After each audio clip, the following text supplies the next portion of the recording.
área financeira, mas na área ecológica também. Grande parte dos nossos problemas são oriundos da nossa má administração. Quando Deus criou o homem, colocou no jardim do Éden e disse para o homem cuidar daquilo ali. Nós estamos cuidando? Não estamos cuidando. Como nós desperdiçamos água, como nós desperdiçamos tanta coisa, alimento, não estamos cuidando. Mas precisamos rever nossos conceitos, precisamos mudar. Somos servos, somos mordomos, e o mordomo é aquele que cuida, é aquele que administra, é aquele que administra com sabedoria, com entendimento, para que não falte, para que a bênção não venha a desaparecer. Então preciso ter esta atenção. E finalmente ele fala para os senhores aqui: vós senhores de igual modo procedei para com eles, deixando as ameaças. Eu vou te demitir, se você continuar assim, não, chega, conversa. Meu filho, o que aconteceu? Por que você chegou atrasado? Tem gente que só vive ameaçando, tem gente que só vive ali vociferando, só vive maltratando. E às vezes a gente vê também os patrões aí, até não é o caso dos cristãos, eu espero que não, mas a gente vê empresários sonegando impostos, empresários pagando salários indignos para os seus funcionários e desfilando de carrões. Nada contra, eu acho que a pessoa tem o direito de usufruir dos seus bens, dos seus recursos, mas peraí, se eu digo que não posso pagar melhor meu funcionário, por que eu tenho um carro de 500 mil reais? Tem alguma coisa não está batendo, Porque esse carro de 500 mil reais, o seguro também é astronômico, o IPVA também é caro, enfim, uma série de gastos que vão aparecer por conta daquele carro que é um pouquinho mais valorizado. Então, se eu digo que não posso pagar um funcionário um salário melhor, eu também não posso ter um carro de 500 mil reais. Então, o apóstolo Paulo fala aqui que os senhores, que os patrões, eles também têm que ter esse cuidado. Aliás, as bênçãos que Deus nos dá, os recursos que Deus nos dá, não é para simplesmente nós usufruirmos para nós mesmos. É importante que tenhamos o cuidado de abençoar aquele que tem menos condições. A igreja primitiva fazia isso, vendia as suas posses e colocava ali aos pés dos apóstolos para que aqueles recursos fossem distribuídos da melhor maneira. Então, para vivermos uma vida plena em Cristo, em família, é preciso que observemos esses princípios. Mas existe um outro princípio que é preciso que tenhamos cuidado.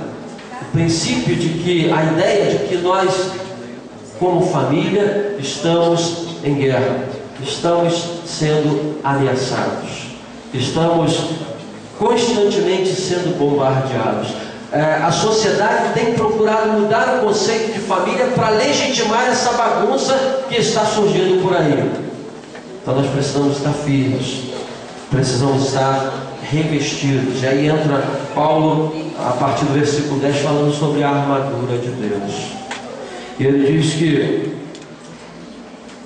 sede fortalecidos no Senhor e na força do seu poder. A família precisa estar fortalecida no Senhor. A família precisa estar revestida de toda a armadura de Deus. Com que propósito? Com que finalidade? Para que possamos ficar firmes contra as astutas ciladas do diabo. Vocês têm percebido as ciladas do diabo nessa área da família nos últimos dias? Tem percebido? Você liga a televisão e você vê claramente, principalmente quem é noveleiro. Deus tenha misericórdia de quem é noveleiro. A gente vê o tempo todo bombardeio aos bons costumes, bombardeio à família. Precisamos resistir, precisamos estar firmes, e para resistirmos precisamos estar revestidos da armadura de Deus. Afinal de contas, é uma batalha espiritual, e para batalhas espirituais é preciso que as armas também sejam espirituais, porque Paulo diz aqui que nós não temos que lutar contra a carne e o sangue, e sim contra as hostes espirituais do mal, contra os dominadores deste mundo tenebroso, contra as forças do mal nas regiões celestes. Nós estamos aqui, mas sobre nós há uma batalha e precisamos estar preparados. E como é que é essa armadura? Diz: tomai a armadura de Deus para que possam resistir no dia mau. E nós já estamos no dia mau. Nós já vivemos estes dias. E depois de termos vencido tudo, permanecer firmes, permanecer inabaláveis. Isso nos dá a ideia de que nós precisamos nos preparar, precisamos sair para a batalha, mas nós não podemos dar as costas para o inimigo. Precisamos permanecer firmes. E a armadura naquele tempo era interessante.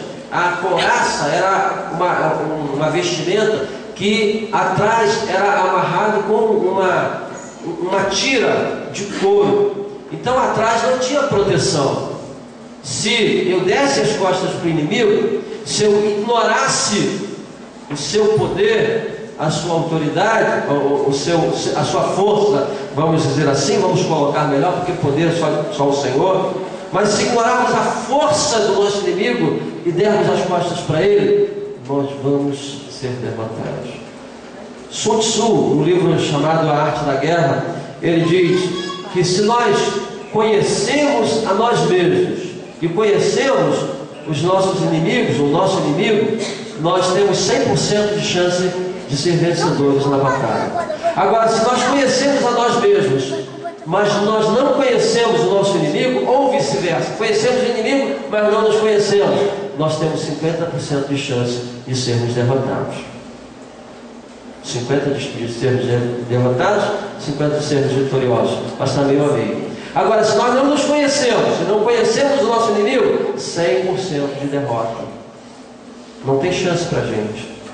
Então precisamos entender isso aqui, que nós estamos numa batalha espiritual e precisamos nos revestir, precisamos estar firmes.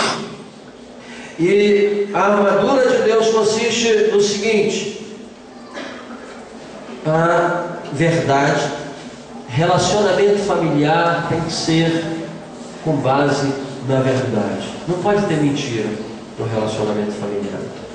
Marido não pode mentir para a mulher, mulher não pode mentir para o marido, pais não podem mentir para filhos, vice-versa. Não podemos estar fundamentados na mentira, precisamos estar fundamentados na verdade. A armadura de Deus, cingidos com a verdade e vestidos com a couraça da justiça. Precisamos ser justos. Às vezes nós vemos família que tem 2 filhos, aí privilegia mais a um do que a outro. Não, tem que ter justiça. Não pode privilegiar mais um do que o outro. Tem que ter justiça. A base para o relacionamento familiar passa também pela justiça. Temos que estar vestidos com essa couraça, calçados os pés na preparação do Evangelho da paz. A família de Deus deve ser uma família evangelizadora.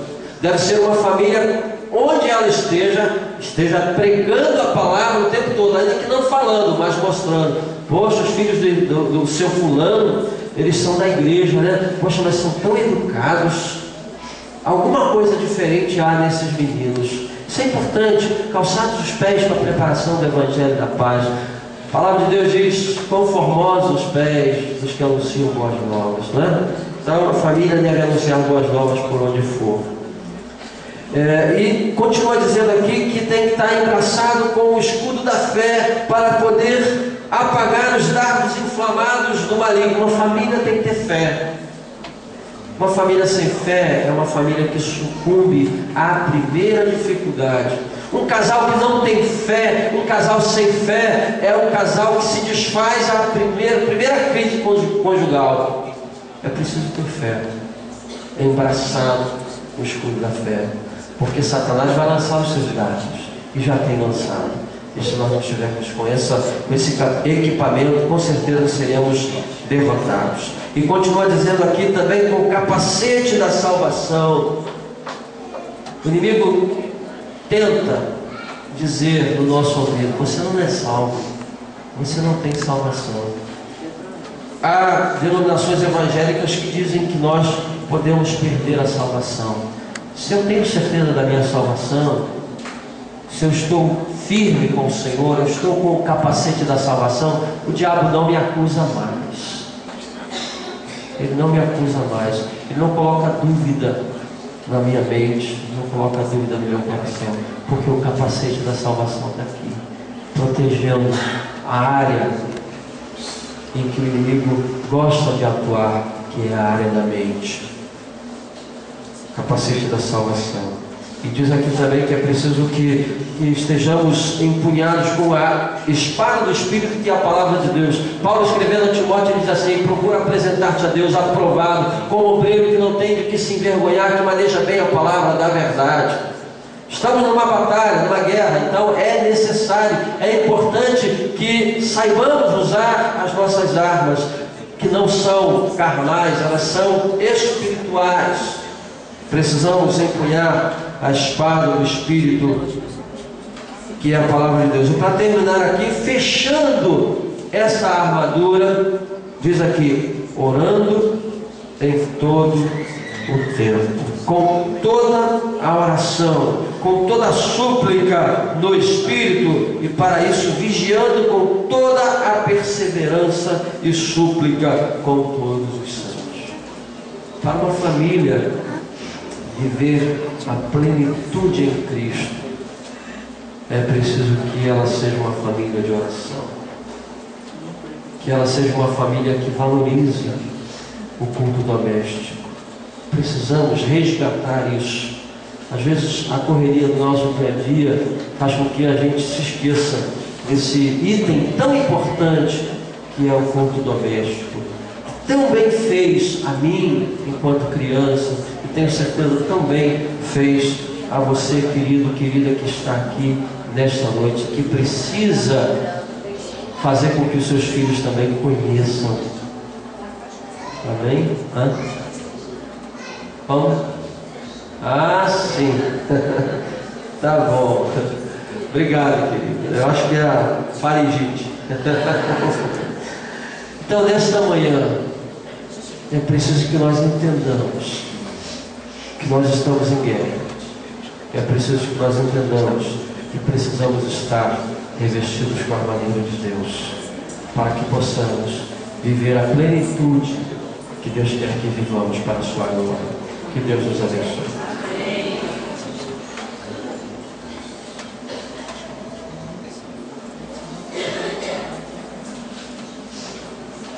Bom, irmãos, estamos encerrando o nosso culto.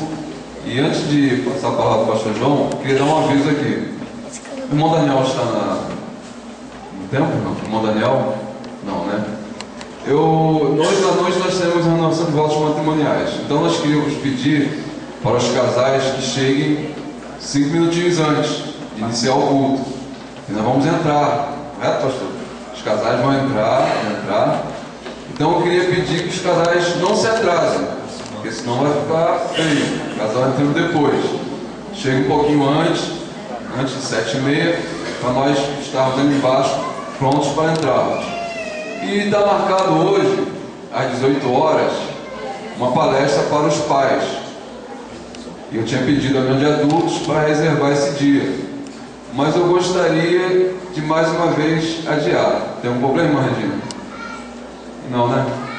Vamos deixar para outro domingo. Que as mulheres vão, né, se produzir melhor, né? As jovens senhoras vão vir mais arrumadas, os homens também. Então, vamos deixar essa palestra para outro dia. Vamos para a palestra para os pais. Estamos adiando. Depois eu vou falar com o irmão Daniel, que estava responsável por essa programação. Então, os casais não esqueçam de chegar um pouquinho antes. Tá? Obrigado.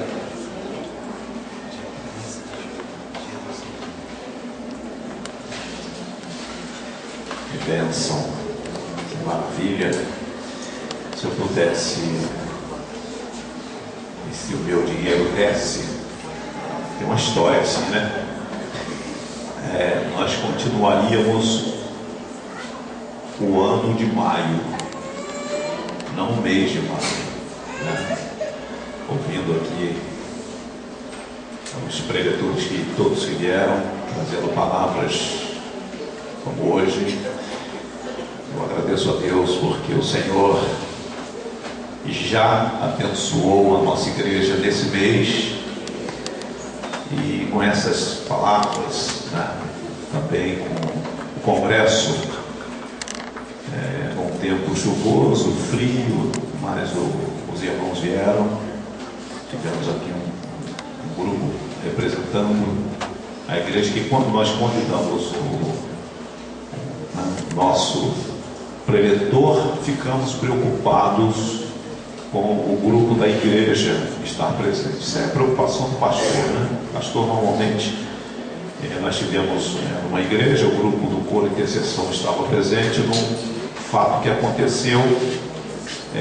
Me convidaram para dar uma palavra e levar o coro de intercessão. Nós fomos, o grupo, e a irmã que estava dirigindo o programa nessa igreja pediu para os visitantes ficarem em pé. Então, o coro de intercessão, né, colocou a Kombi aqui, colocou o ônibus, enche. Aí todo mundo levantou. Aí pode sentar os visitantes. Agora, o povo da igreja fique de pé. Quebra um pouquinho de sol. Aí o pastor me catucou assim, falou: não podia fazer isso, ela tinha que deixar como está. Essa é a preocupação. Mas eu quero agradecer a Deus pela igreja presente, né? Eu fico até um pouquinho preocupado, porque ontem nós estávamos aqui em cima e suando, tanto a dirigente como o pregador também estava suando. Eu falei: não vou deixar de levar o controle, porque o pessoal já está vindo de casa encapado e não abre a janela, né? Não abre. Hoje deixaram, né? Nós temos um bonzinho, graças a Deus, está beleza, o clima está gostoso. Então, logo mais,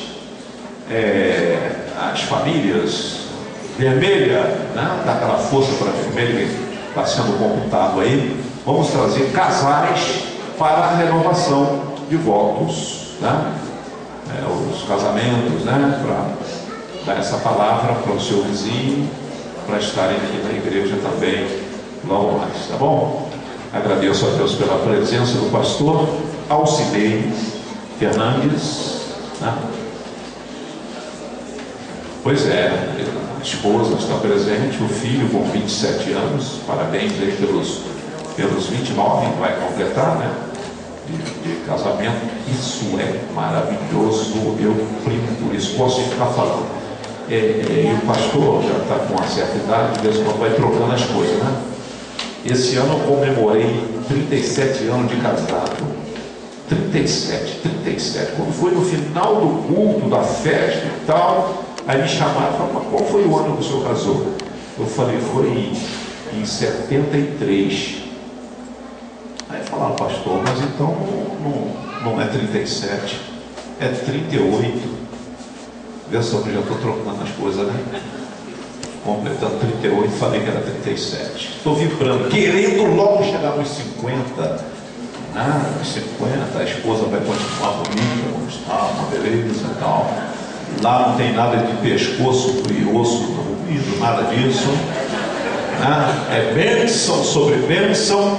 E agora nós vamos ficar em pé e vamos terminar o nosso culto felizes. Porque estamos felizes, vamos louvar o Senhor 2 vezes com Cristo é a felicidade. Hoje nós não tivemos o instrumento, né? Pelo menos fazer aquele barulho para a gente aqui. Então, se tivesse ligado o violão ali, eu ia arriscar, hein? Cristo é a felicidade. Cristo é a felicidade. Quem não tem Cristo não pode dizer que é feliz de verdade. Cristo é a felicidade. Cristo é a felicidade. Quem não tem Cristo não pode dizer que é feliz de verdade. Amém? Então diga assim: eu sou feliz com Jesus. Sou feliz com Jesus. A minha família é feliz com Jesus. A minha família é feliz com Jesus. Deus abençoe o amado pastor. Vamos orar. Ó Deus, como é gostoso o Senhor estar na tua presença e como família, Senhor. temos a consciência que estamos num mundo de tribulação, num mundo mau, mas o Senhor é Deus poderoso. O Senhor está no controle de todas as coisas. E eu quero te louvar, Senhor, nesta manhã, pela palavra que ouvimos aqui. Possamos guardar no nosso coração, praticar em nossa casa, amar as esposas amando os maridos, aos filhos, porque a família é que sustenta a sociedade, e a família é a instituição criada pelo Senhor. Por isso nós te louvamos, ó Deus, e agora leva-nos em paz aos nossos lares, e dá um dia feliz para nós. Logo mais à noite, que haja salvação de vida nesta casa, ó Deus, que as famílias aqui, Senhor, que todos nós, nenhum membro da nossa família possa faltar logo mais. Traga-nos, Senhor, para a Tua presença, para ouvirmos a Tua palavra. É o que nós te pedimos e já te agradecemos, em nome de Jesus. Amém. Deus abençoe. Pode assentar, orar silenciosamente.